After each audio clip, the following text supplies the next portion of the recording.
next on our agenda is donations of books. As you know, over the past couple of months, we've received donations, and per board policy 702, we do have those in front of us to be considered donations to our library.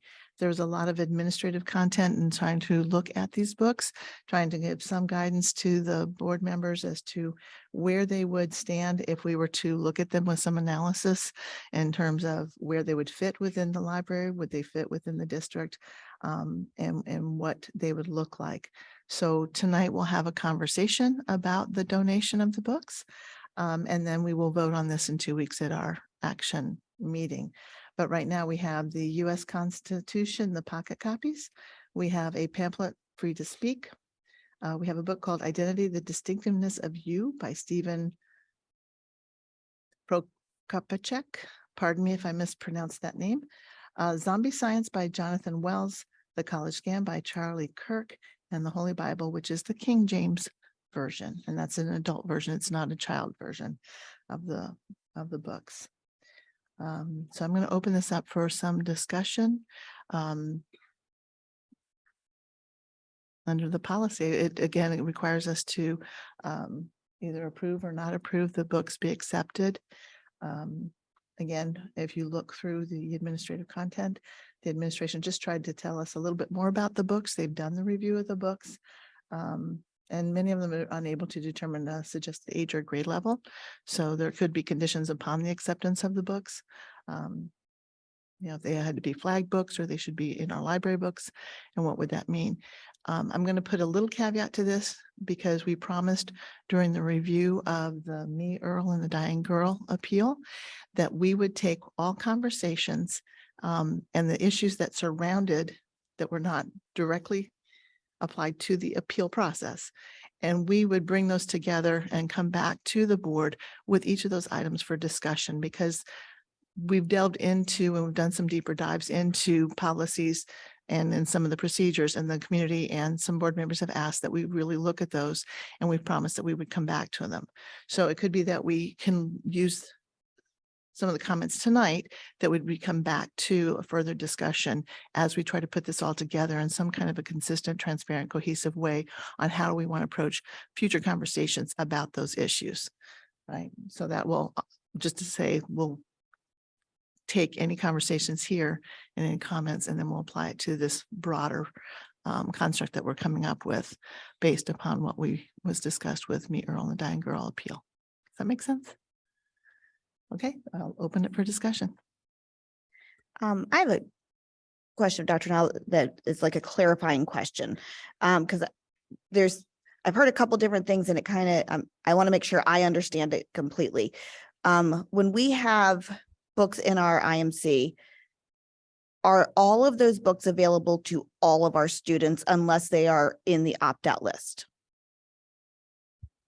There is a categorization of books that are identified in the library system as being for like high school only. So a middle school student would not be able to sign those out even if they have not opted out. But it's a small selection of books. And are those books set aside in a separate area, or are those just readily available on the shelves? At the moment, they are not set aside. They are just filed with the Dewey Decimal System. Okay, so the students don't have like any idea that that book, if they pull it off the shelf, that they wouldn't have access to it as a middle schooler. They just have to take it to the front No, desk. we would tell them that discreetly when they brought it up to sign it out. It would show up on the librarian's screen when they click the barcode. Okay. Mhm. So it is safe to say then that any student that has access to the library can walk into the library, pull any book off of any shelf, and sit down and read. That is possible, yes.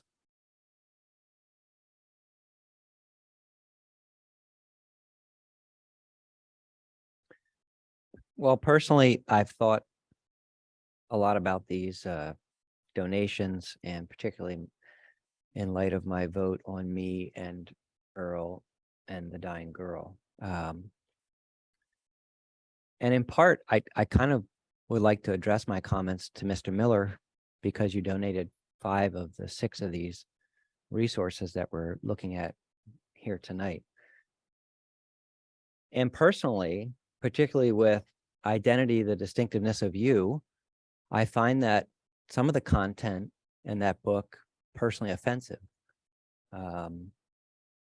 Because there's a couple chapters in there that basically are saying that it's morally wrong to be a gay or lesbian or bisexual or transgendered person.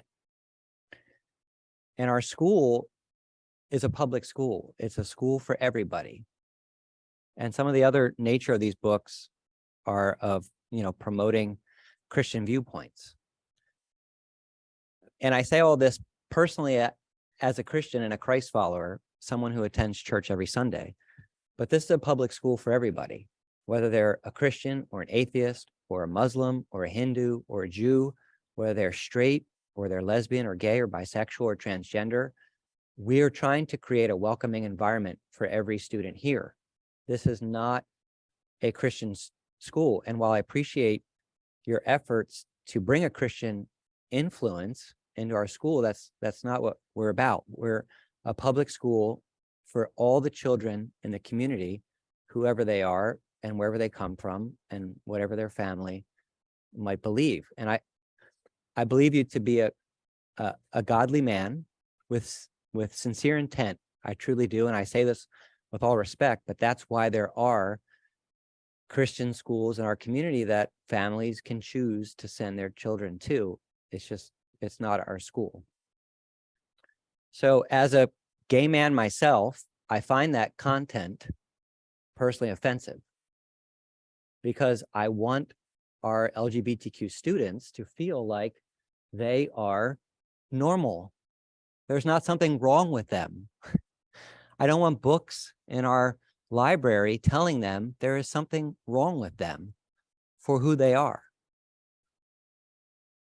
All of that being said, as a person of integrity who voted to keep me and Earl and the dying girl in the library, I feel compelled, although I may disagree with some of the viewpoints. I mean, honestly, there's more in these things that you donated that I agree with than I disagree with.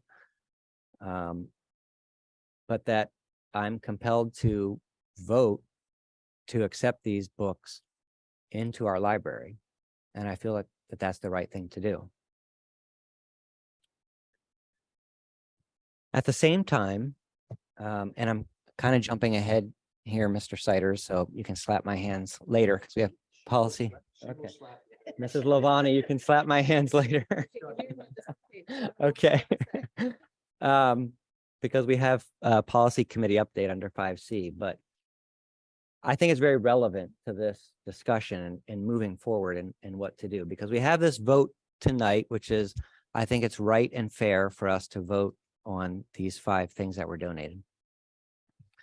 And keep in mind, we're voting on the Bible, and it's particularly relevant, and I'll table that for now to what I'm about to say, but what the implications of that are. But I'd like to take this opportunity to publicly announce that the policy committee, following feedback from our community, much of which is not here, and multiple board members, intends to begin the process to review our existing policies 109 and 702 and their administrative regulations for purposes of updating them. And the purpose of this policy review is to determine the standards used for acquisition, retention, and removal of educational resources from the district's school libraries.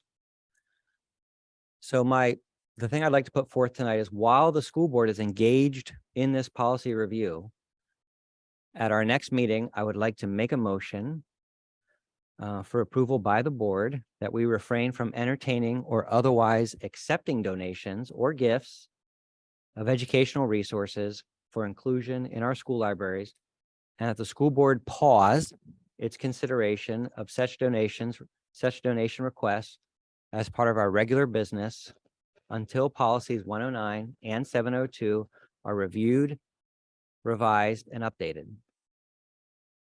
And I would further recommend that the school board, as part of this motion, direct the administration to suspend the purchase of any books that would be added to our flagged book list and not accept gifts or donations of library books or similar materials until this review is completed. I think this makes sense. To these items were donated in the past, so I think we have to consider them. I think that's the right thing to do.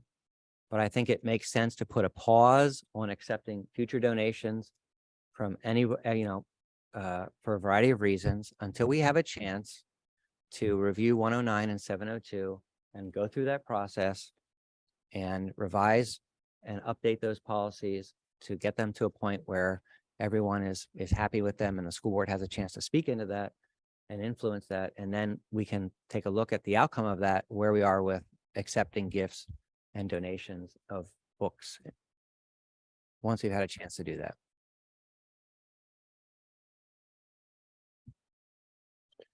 I was gonna say, I'm in absolute agreement with that. I think we should pause as we have that conversation on policy. So I think that's a great idea. I agree, Mr. Martin. I too don't want to come across as hypocritical. I too am a Christian. I hold sermons at my church. I'm a legal pastor. Having said that, I voted opposite of you on Me, Earl, and the Dying Girl. And the reason wasn't because of the book. I don't want to ban books. I think it's a slippery slope. I think on this topic, we are on a road that has a cliff on both sides. We have a cliff on one side that jeopardizes freedom, and we have a cliff on the other side that jeopardizes safety. And I don't want to go down either cliff. Having said that, in my opinion, the issue is not a book. The issue is a policy that doesn't protect everyone. And I alluded to that in our last meeting, so I'm not going to bother to reiterate that, press rewind and play. Having said that, I am of the opinion, what I ran on, what that got me on this board was I kept reiterating, school is to teach kids how to think, not what to think. That is for the what is for home, the how is for here. So anything that is got a question mark behind it as to could this possibly be influencing or indoctrinating or enticing a child to see something or think something a certain way other than neutral, belongs in a section of the library that is treated like, alcohol, tobacco, and firearms, where the librarian is the only one that has access, and you have to opt in to access it. You can't go to a convenience store and get a pack of cigarettes unless you're of an appropriate age to do so. And so that's what I'm getting at. And until we fix that policy, anything that has a question mark behind it of influence on what to think instead of how to think, with the policy the way it is, I have to say no. I cannot be hypocritical. I believe in the Bible. I read it every day. But to have that accessible to somebody that doesn't believe in it and thinking that, their kid is in danger for reading it, having that accessible on the shelf, the same thing as Me, Earl, and the Dying Girl, I believe is wrong in public school. I have to, if I believe that, I have to believe that across the board. And so again, I got on this board because of preaching the fact that I think public school is to teach kids how to think, not what to think. And so I don't want to cancel any book. They need to be in an area to where they're protected too. The books need to be protected too. And the only way that I'm protected from my child reading something I don't want them to, from somebody that has a different point of view, their child reading something they don't want them to, and the book itself to be protected, is to change, to make a simple tweak and do an opt-in instead of an opt-out. And I have to stand my ground and stick to my guns until that is fixed. On the heels of his remarks, I'm going to make a couple clarifications. So the books and the pamphlets that are in front of us. So the US Constitution is a pocket copy. It's not actually a book. So this is where it gets a little marginal on this one. It's not really a book. They're little pamphlets. So they wouldn't typically be in a library. They would be passed out and maybe used. They're in our social studies class. We have things like this. So we might want to make a distinction with that one. The second one is same with free to speak. It's a pamphlet, not a book. The other books, which Mr. Martin alluded to, as did Jim here, they're persuasive books. So they would not be categorized like in a science area or a factual area. They do have opinion. They do have perspective to it in terms of the content. So to what you were saying is that they have a perspective as opposed to here's just straight fact, here's this. So one of the things, again, as we're reviewing this and discussing these items would be we can separate. We can say to the pocket copies of the pamphlets, maybe we don't accept those in the library since they come in a different format and they are available to us. And then you could say that the next ones are accepted, but they could be put into the flagged category, or they could not be accepted until you could postpone and say we would not want to accept them until we revise our current policies and procedures.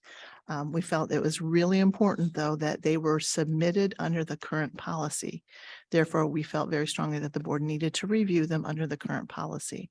So there's a couple of different options that we can take as it regards to how we accept or not accept these items. So they can be broken apart. They can be accepted individually. They can be accepted, one by one. Yes, no, yes, no.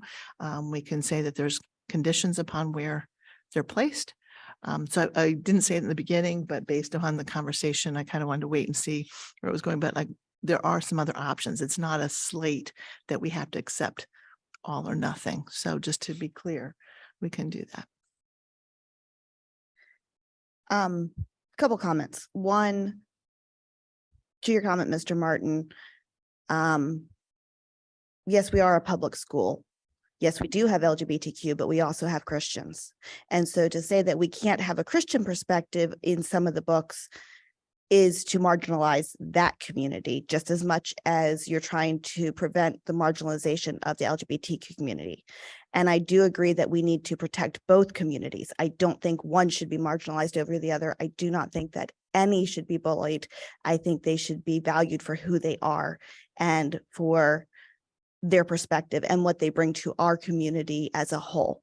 So to say that you want to not have something because of a theme, that actually goes against what the Supreme Court said that we can look at. Now we're deciding whether we're going to bring it in, but that goes against what the Supreme Court says as to how we could remove something if we didn't want it here. So I do have a problem with that idea. I do appreciate your perspective on wanting to keep it, though, on the other side of that. I love the idea of tabling it until we can get the policy created, but we have to remember that we have a wide variety of students. It's not just one or the other. And I think we also need to remember that these are not being looked at to be put into our curriculum. We're doing this as a resource. And so having these books available to students who do want to have that idea of, let me look at this as an alternative. If we ever have students that are looking to do debates on one side or the other, these would be fantastic resources for them to look at, not necessarily to say, this is what you have to believe, but it gives them that critical thinking skill. It gives them that opportunity to look at different ideas.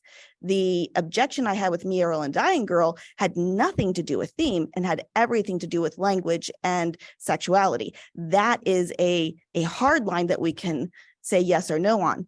these are thematic, and you have to look at those at a different way than looking at pervasively vulgar, sexually explicit. So I think when you're looking at that, you have to consider, are we putting them in as curriculum, which isn't what is being asked, or are we putting them in as a resource that would be available? And we are supposed to have a wide variety of resources so that we can have those critical thinking skills available to our students.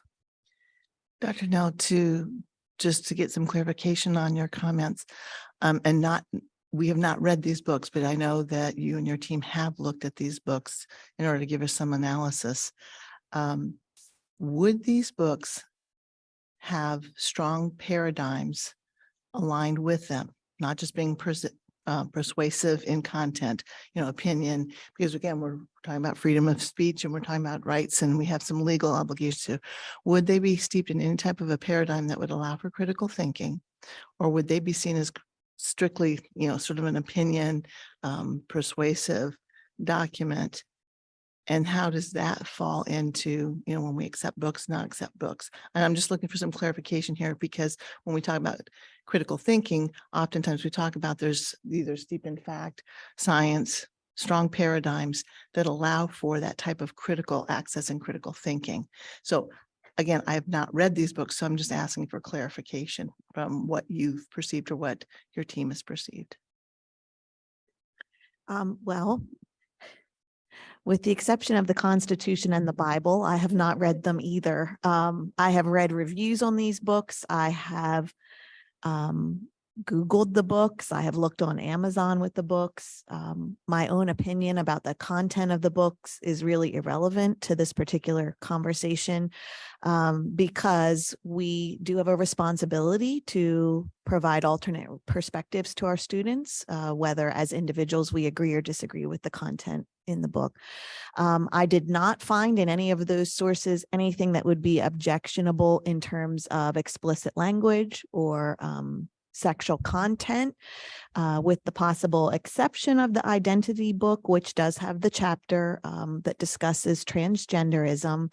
But again, I don't feel that I'm in a position as I review these materials to determine what one person's perspective on that is versus another, regardless of what my personal feelings may be Sorry, on I that. wasn't Yeah. asking for that. I was just asking Yeah, from I mean, a in terms professional of just standpoint of just reviewing it. Yeah, in of terms of giving just some comment reviewing to the that. resource, the only one, and only because it may come into conflict with our flyer policy, would be the free to speak pamphlet, not because necessarily the content is objectionable, but we do not distribute flyers from outside organizations to students. And it may be semantics, but I don't know, you could interpret a pamphlet as being a flyer. We don't have those available out in our library for students to pick up. So, but the rest of them, I did not find anything objectionable, although all of them, with the exception of the Constitution, would also have qualities within them that would put them on the flagged list.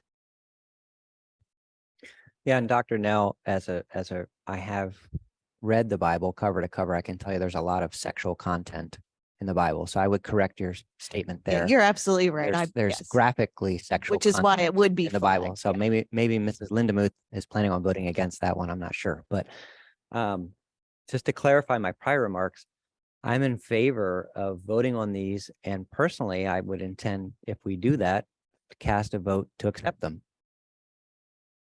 Even though I disagree with certain things in there. But just like some folks found content in Me and Earl and the Dying Girl offensive for whatever the reason, there will be other folks who will find content in these books to be very offensive, like myself. And I think the final thing I would say is I think there's little concern about straight Christian students in our district being marginalized.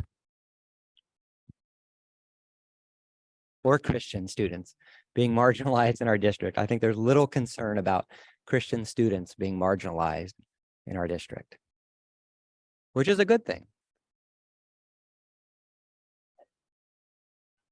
So again, and I just want to clarify, I was asking from a professional review of this, not personal opinion, because I think that we do have to look at these in terms of who reviewed them since we haven't read them. So I guess what we could do is we could vote on them and, one line by line. We could table this. We could table these books to include them with what we come to in terms of consensus and vote in terms of the policies.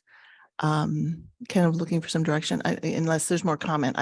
There's, again, not trying to shut down any comment. I'm just giving options. No, exactly. I do feel we may want to table this to give a little more consideration to how we want to categorize these and make them available to students, or if we do, I do have a couple questions myself as far as, let's say, what category would, if actually they're against Darwinism, if evolution is accepted 97% by scientific community, how does that play into, is that an opinion, a persuasion? I mean, I'm confused on where we would place this in the library.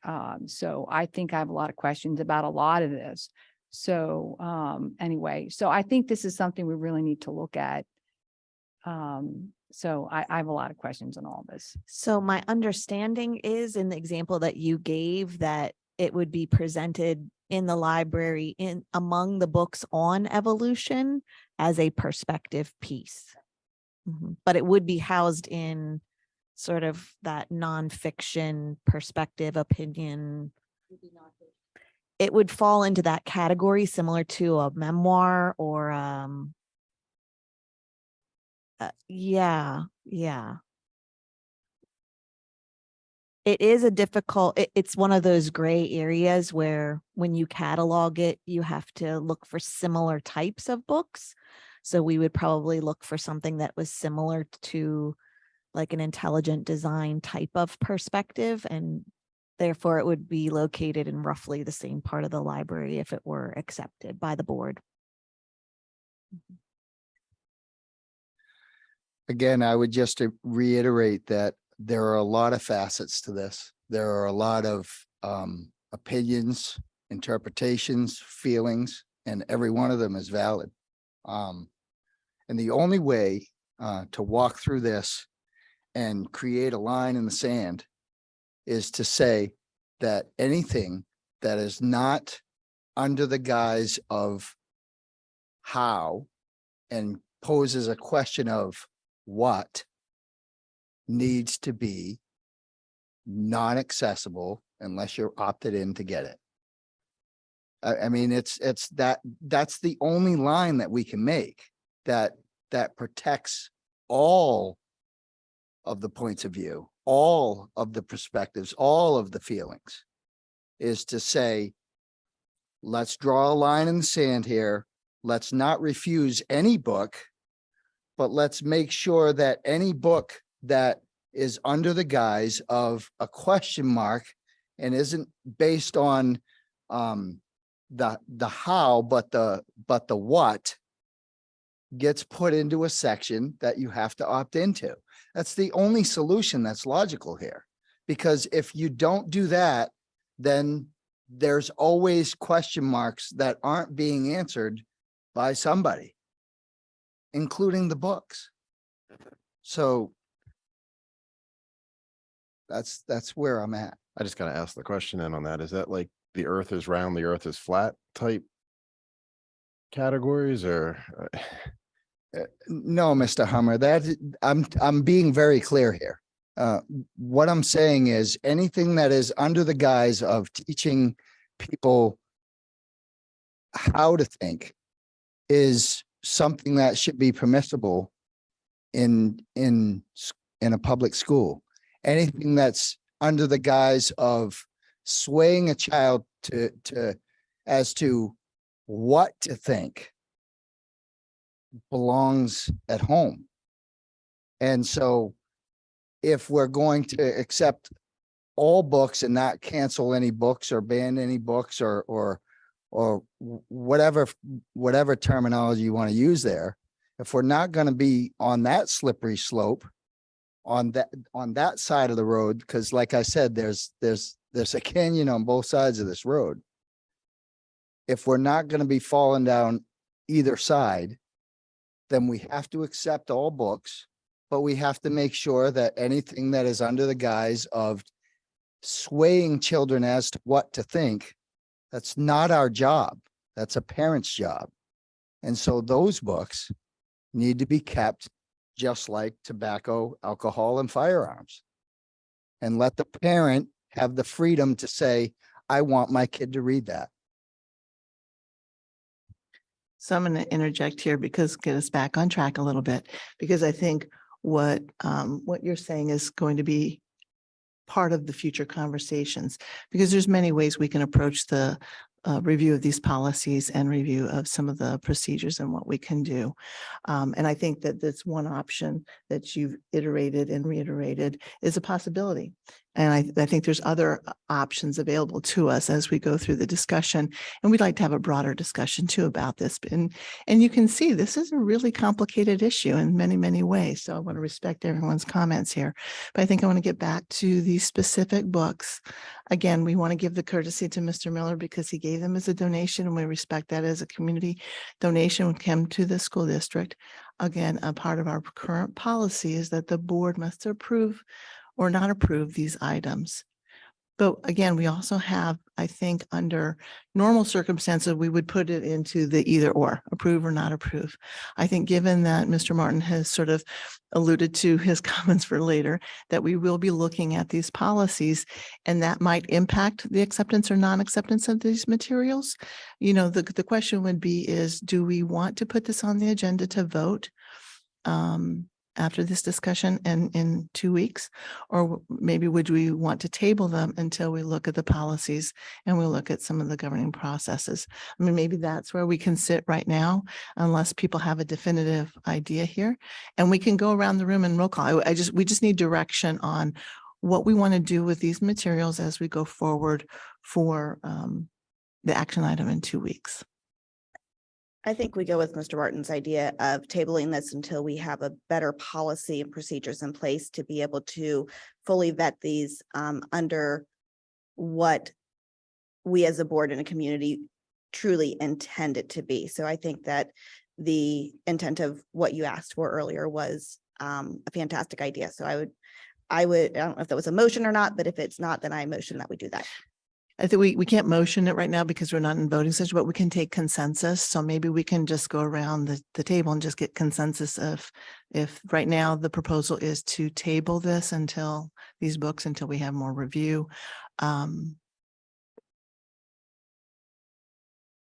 Or we can also remove the pamphlets and the Constitution. We could take those out of this review process as well, because they follow a lot differently than just under the books. That's the other thing I want to make clear.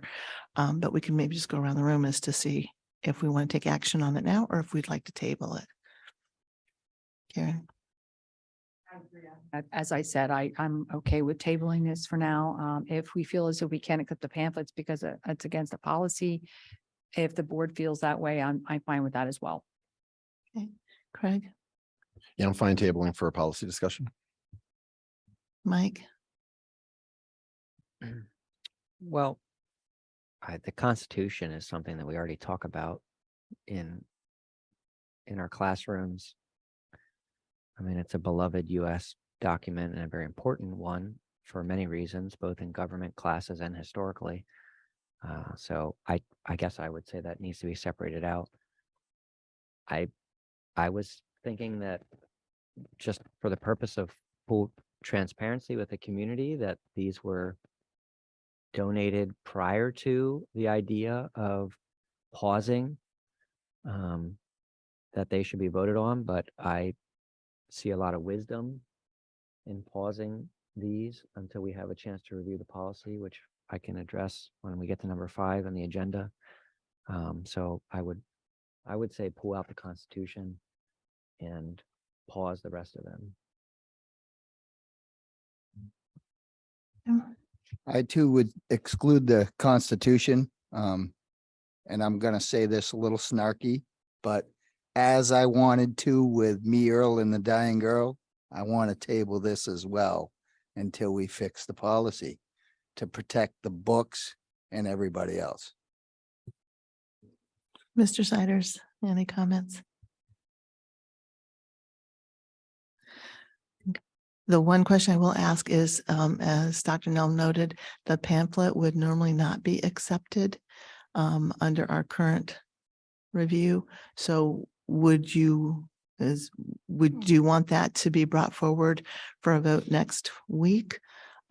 Or 2 weeks from now, rather, or do you want that pamphlet as part of the tabling book review? I think we have consensus that the Constitution will go forward for a vote in 2 weeks, but what about the pamphlet? Or would that already be negated because we would not normally pass out a pamphlet? We can accept it for inclusion in, say, a district office if we just accept it as a singular donation and it's kept in the district office or something like that. But for distribution to our students, we wouldn't normally accept that pamphlet. So the question there is, do we include it with discussion 2 weeks from now and pull it out of the books and then table the books?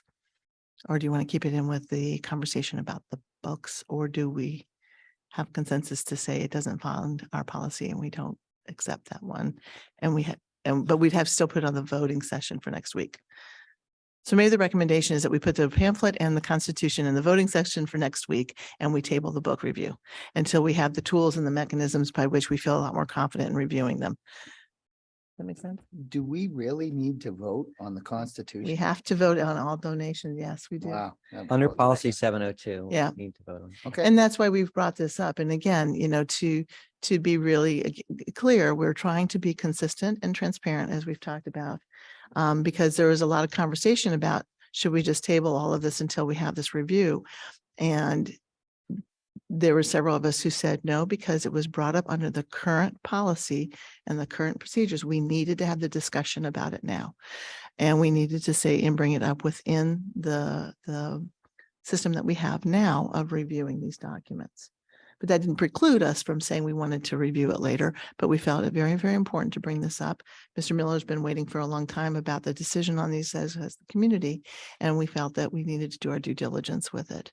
So, tough discussion. I think some of it is challenging because we haven't had the opportunity to read these books. We don't have the tools to review them. We don't have the systems in place as a board. Our librarians do and our administrations do. I think this is some of the challenge about the board being the first line of defense and accepting a donation like this. And so I think that's why it's a challenge. It's hard because a lot of us are thinking out loud as we're processing and looking at this. But I think deferring to some of the conversations about the policies, about the procedures, but we need to do a deeper dive and we need to have a lot more information in our hands, I think, before we move forward with this. I think policy 913 speaks for itself, that we don't accept flyers. So quite frankly, I don't think we need to bring that forward. It's already addressed in policy 913. That's just my opinion. Is that consensus from the board then? Okay, so consensus from the board under policy 913 is that the pamphlet, my screen went dark, free to speak would not be considered as a donation. We'd reject that donation. The U.S. Constitution will be put on the agenda for a vote whether we accept that as a donation, and that we will table to a future meeting, not giving a date or time because we don't know how long we will need to review the policies. As Mike had suggested, that we will table those and we will put them on the agenda for a future meeting. Yes, Mr. Siders. If I remember Mike asking that we have a motion in addition to pause all donations and purchases of books. So that would. Right, but I think that's for 2 weeks from now. Yeah, at the voting session. Right, okay, Yes, yeah. That's when you're going to vote on the Constitution. right. Okay. And to also put within that on that, I mean, do you want that agenda. to all be one motion or do you want that to be two separate motions? Make a motion under the policy area number 5. yeah, I think we should do that under policy. Okay. Or education program. I don't know where it would fit, but I think if it's consensus then from the board that we will put on the agenda for 2 weeks from now, we will ask for a motion that says we put a moratorium on and hold on all future donations and where possible, the acceptance of new materials. I don't want to again, if there's something in play that's required for a teacher to use and it's coming through the library, we have to be careful of that, but we would have to say a hold on all new acquisitions. Is that correct? What I thought I heard Mr. Martin say, if I got my notes right, a pause on all donations of educational resources, including library books, and the purchase of any flagged materials. Is that accurate? Right. So we can any still books would be purchase considered flagged non-flagged. materials, yeah. And we can purchase educational resources. We just would not accept donations of educational resources until our two policies are revised. Exactly what you Okay. said will be on the agenda. Well, it's important for That's Becky to very be able to important. get this good. And I'm seeing her Thank sitting you. over there stressing out. They over- need to replay the tape a couple Thank you. times. No, and I think that's an important thing to clarify and to put forward. I That think will it's good. prevent us from having to pause in the purchase of any in-house resources. We're just not accepting donations and we won't purchase flagged materials. I think it's only fair if we're going to pause donations from the community to also pause the purchase of anything that would be, would get immediately put on the flagged books list in the library. Yeah, I think that's a reasonable request. Mr. Miller, I would like to applaud you personally for your dedication to be here every 2 weeks, for your boldness and your convictions, for your willingness to engage yourself in the academics and the student body of this facility. I just want to applaud you personally for that.